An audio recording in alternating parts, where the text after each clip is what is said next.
YTN을 향한 시청자 의견이라면 모두 귀 기울여 듣고 답하는 시청자 톡톡 Y 시간입니다. 오늘 주목한 시청자 의견을 AI 앵커 Y고가 소개해드립니다. 지금 바로 만나보시죠.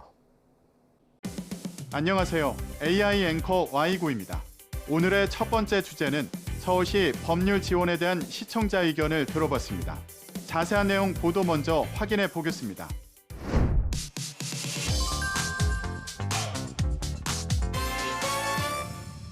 스토킹이나 데이트 폭력 관련 범죄가 끊이지 않는 가운데 피해자들이 2차 가해로도 고통받고 있습니다. 관계성 범죄의 피해자들이 2차 가해를 당하는 것에 대해 서울시가 법률 지원을 한다는 소식을 전한 보도가 있었습니다. 폭행이나 스토킹 같은 직접적인 피해 외에 신상 유출 같은 2차 피해는 구제받을 길이 마땅치 않습니다. 사귈 때 찍은 사진을 SNS에 올리거나 피해자인 척 계정을 만들어 조건 만남을 원한다는 글을 올려 괴롭혀도 속수무책입니다. 국선 변호사 도움은 직접 피해에 한정돼 있고 황평등 가족부도 폭력 피해부터 지원하다 보니 2차 피해는 우선순위에서 밀리는 겁니다. 신상 유출과 같은 2차 가해에 대한 구제는 마땅치 않은 상황에 법률 지원이 필요함을 설명한 보도였는데요. 스토킹 성범죄 피해자들의 명예훼손에 대한 서울시의 무료 법률 지원 소식을 전했는데 법률 서비스에서 지원되는 범위를 구체적으로 설명했다면 지원의 실효성을 판단하는 데 유용했겠다는 시청자 의견이 있었습니다.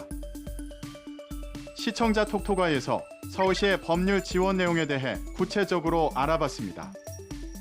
서울시는 스토킹, 데이트 폭력, 성폭력 등 폭력 피해 전문 변호사 30인으로 구성된 스토킹 성범죄 명예훼손 대응 법률 지원단을 구성하고 명예훼손으로 인한 피해를 지원하기 위한 스토킹 성범죄 피해자 명예훼손 법률 지원 사업을 시범 운영한다고 합니다.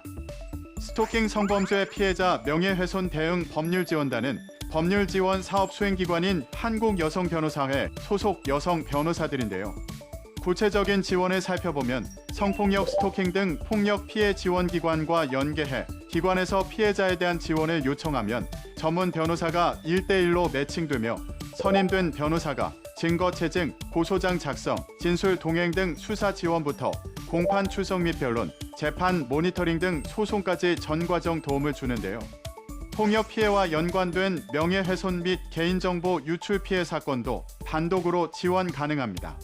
사실적 시 명예훼손 등 가해자의 보복성 역고소가 증가하고 있다는 현장의 의견을 반영해 이에 대한 법적 대응도 지원하는데요.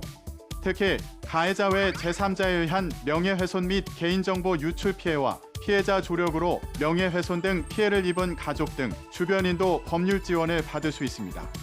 또한 SNS, 온라인 커뮤니티에 올라온 명예훼손 등 게시물 삭제, 신고 방법과 2차 가해 및 추적 방지를 위한 개명 및 주민등록번호 변경 방법도 안내하고 지원합니다. 다음으로 시청자 톡톡아의 두 번째 주제는 장기 기증에 대한 시청자 의견을 들어봤습니다. 어떤 내용을 담고 있는지 이어서 확인해 보시죠.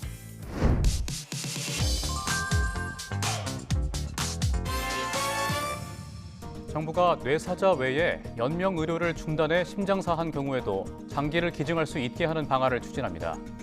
장기를 기증할 수 있는 대상을 뇌사자에서 연명 의료를 중단한 경우에도 가능하게 하는 방안을 추진한다는 소식을 전한 리포트가 있었습니다. 구도화 부표로 제시했습니다. 고령화 영향 등으로 뇌사 기증자보다 장기 이식 대기자가 114배나 많을 만큼 기약 없는 기다림이 이어지고 있습니다. 이런 현실을 타개하기 위해 정부가 장기 기증 대상 확대를 추진하기로 했습니다. 뇌사자 외에 연명 치료 중단을 바라는 환자가 장기 기증을 희망하는 경우 인공호흡기 등을 제거하고 혈액순환이 완전히 멈춰 심장사하면 장기를 떼어내 이식할 수 있게 하는 겁니다. 장기 이식 대기자가 계속해서 늘어나자 이에 대한 방안으로 장기 기증 대상 확대와 뇌사 진단 절차 개선 등을 할 예정이라고 전했는데요. 연명 의료 중단 후 신장사 장기 기증을 허용하는 방안을 추진한다고 전했는데 관련해 보도 내용에서 언급한 통계, 구체적인 수치와 장기 기증 희망 등록률을 높일 방침 등의 내용이 전해지면 좋겠다는 시청자 의견이 있었습니다. 시청자 톡톡아이에서 관련 통계와 방침 등을 살펴봤습니다. 먼저 보도에서 뇌사 기증보다 장기 이식 대기자가 114배 많다는 통계의 구체적인 수치를 살펴봅니다. 국립장기조직혈액관리원의 자료에 따르면 올해 8월 기준 장기 이식 대기자는 46,935명으로 2020년 35,852명보다 1.3배 늘었는데요.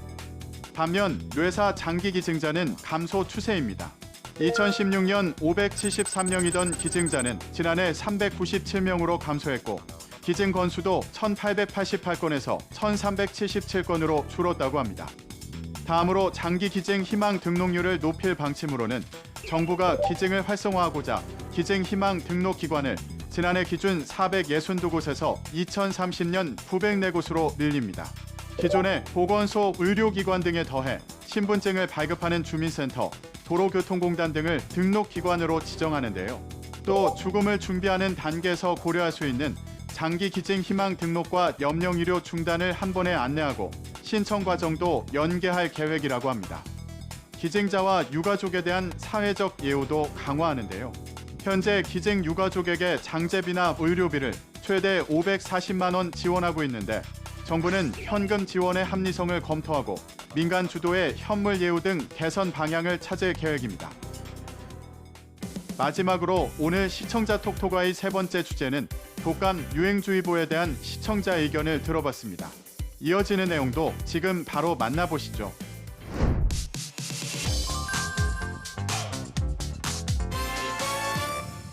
정부가 독감 유행주의보를 발령했습니다. 지난해보다 빨리 독감 유행주의보가 발령되면서 고위험군에 백신을 독려하는 보도가 있었습니다. 염혜원 기자입니다. 감염자와 의심 증상을 보이는 외래 환자 숫자가 1000명당 9.1명을 넘으면 유행으로 판단하는데 지난주 14.5명을 기록했습니다. 모든 연령대에서 환자가 크게 늘고 있는데 특히 7살에서 12살 사이의 어린이가 24.3명으로 가장 많이 걸렸고 1살에서 6살 사이의 영유아도 19명에 달했습니다. 시기도 빨라져서 올해 독감 유행주의보는 지난해보다 2달이나 빨리 내려졌습니다. 모든 연령대에서 독감 감염자가 늘고 있는 상황과 최근 유행하는 인플루엔자 바이러스 등을 알린 보도였는데요. 10월에 독감 유행주의보가 내려진 게 역대 두 번째라고 전했는데 이렇게 된 환경적 요인과 지난 독감 유행주의보의 유행 양상 등을 함께 짚어줬다면 보도의 완성도가 높아졌겠다는 시청자 의견이 있었습니다. 자세한 내용을 보충하기 위해 시청자 톡톡아에서 독감 유행의 요인과 양상 등을 살펴봅니다. 질병관리청에 따르면 지난 9월 28일부터 10월 4일까지 독감 의심 환자가 이번 절기 유행 기준을 넘어섰는데요. 이에 질병관리청은 지난달 17일 0시부로 독감 유행주의보를 발령했습니다. 이번 독감 유행주의보는 지난 6월 13일 2024에서 2025 절기 독감 유행주의보가 해제된 지 약 4개월 만에 발령되는 것인데요. 질병관리청은 작년 12월 20일에 독감 유행주의보를 발령했는데 올해는 이보다 약 2달 빠른 10월 17일에 독감 유행주의보를 내린 것입니다. 올가을은 예년보다 잦은 비와 낮은 기온 큰 일교차가 이어지면서 면역력이 떨어지기 쉬운 날씨가 계속되고 있는데요. 거기에 갑작스럽게 기온이 크게 떨어지며 초겨울같이 쌀쌀한 날씨가 되면서 독감 유행을 부추긴 것으로 보입니다. 독감은 통상 11월에서 4월 사이 유행하는데 코로나19 대유행으로 방역수칙이 강화됐던 2020에서 2021절기, 2021에서 22절기에는 독감이 유행하지 않았습니다. 올해는 독감 유행이 일찍 시작돼 늦게까지 이어지면 올해와 내년에도 상당한 규모의 독감 환자가 발생할 수 있다는 우려가 나오고 있는데요. 독감 예방접종은 주소와 관계없이 신분증을 갖고 가까운 위탁의료기관이나 보건소를 방문하면 되고 위탁의료기관은 예방접종 도우미 누리집에서 확인할 수 있습니다. YTN 방송의 부족한 부분을 채우는 시청자 톡톡아이 시간. 다음 주도 다양한 시청자 의견과 함께 돌아오겠습니다.